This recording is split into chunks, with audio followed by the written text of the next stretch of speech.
day was long. It's a forgiveness thing, dude. Yeah. It's a self-forgiveness. Yeah.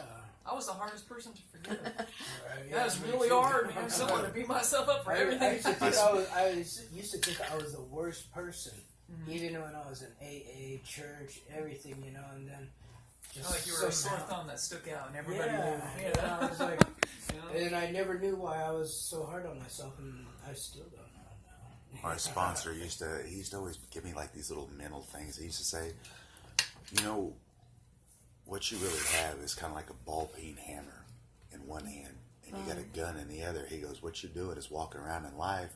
He goes, and you keep shooting yourself in the foot. And what you keep doing is also beating yourself in the head. He goes, all I'm trying to say is kind of like, you know, if you got a shovel, stop digging.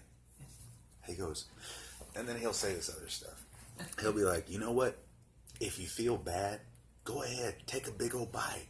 Feel really bad, because God forbid you turn loose of that shit and start feeling better. I used to, when I was in ceremony a lot, I was fine, you know, and just lately it's just like... Here's what helped me. But I've been sick too. From the outer perspective, if I want a mirror to look at me and I'm going to get in a tie, or if I'm going to get in a suit, or if I'm going to, you know, that's how I look at my outer part. Mm-hmm. When I want to look at my inner part, I get like a little small Harry Potter looking, you know, little goofball journal. And I start journaling some of that stuff, my feelings, how I feel, and kind of why. And then I look at them a whole, like maybe a couple days later. That's the mirror inside. And I start looking at that and I'm like, God, I'm sick. You're right about the self-forgiveness. I'm sick. But that's the hardest part. And I'll tell you the truth, that takes a lot of practice. I got 18 years of practice. Self-forgiveness and feeling that but it doesn't I'm not easy. good enough to get some, you know... That comes with self-respect and self-esteem. My sponsor used to tell me, if you want self-esteem, you need to do esteemable things. Right. The way that I learned is like this is a ceremony. It doesn't mean that, you know, that I'm good all the time. The way it was explained to me sometimes, even for other like natives, they say really and truthfully, what you're doing is kind of like you keep cracking your egg to make an omelet. He said, this just reminds you a little bit. It renews you a little bit. When you go to Sundance or you go to, you know, different things like that, it doesn't mean that every day we're not in a constant state of meditation or prayer. I think I know, you know, sort of, when I come back from Sundance, I feel like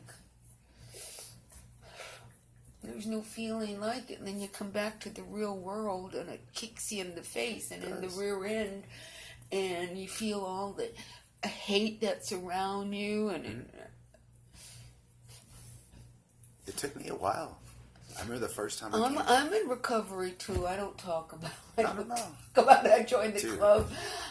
I used to drive drunk. None of us ever knew.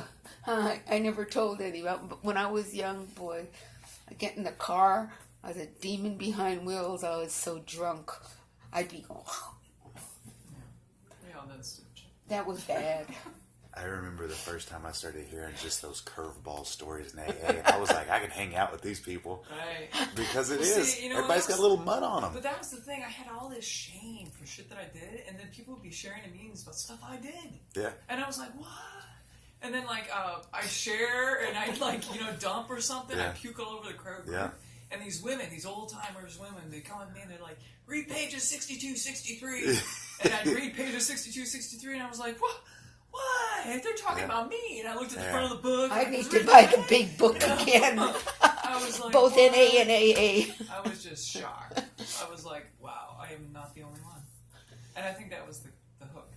I knew I wasn't the only one. Now, all that time, I thought I was the only one who had a drinking lifestyle, and the drunken lifestyle I did. And I was like, oh, so not that unique.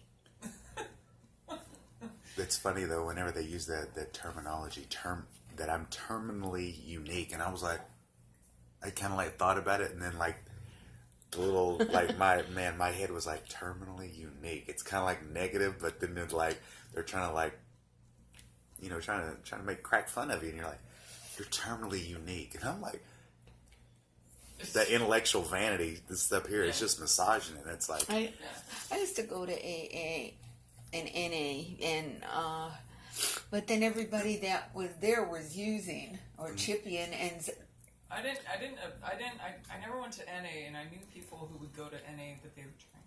my first. And all I could think is, Yeah, alcohol. You know It's that's in drugs. NA. Yeah, It says it tells you. alcohol is a drug. My first, my Alcohol home is You know, a when I was drug. going to that 51 club, there would be a lot of that, man. I was like, and